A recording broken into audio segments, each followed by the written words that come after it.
चंद्रगुप्त मौर्य का जन्म लगभग 317 ईसा पूर्व में हुआ था। उनके जन्म स्थान के बारे में इतिहासकारों में काफ़ी मतभेद है, लेकिन अधिकांश इतिहासकारों का कहना है कि उनका जन्म वर्तमान में नेपाल के तराई के नज़दीक पिपलिन में हुआ था। चंद्रगुप्त मौर्य का लालन पालन एक सामान्य परिवार में हुआ था।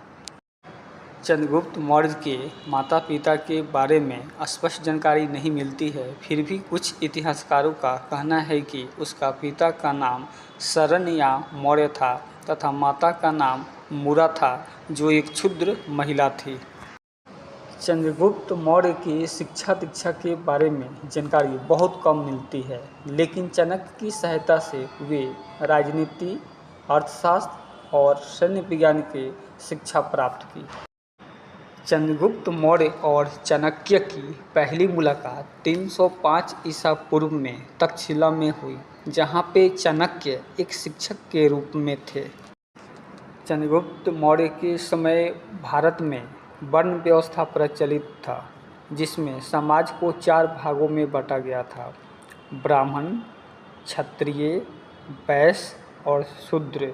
चंद्रगुप्त मौर्य का परिवार शूद्र जाति से संबंधित था।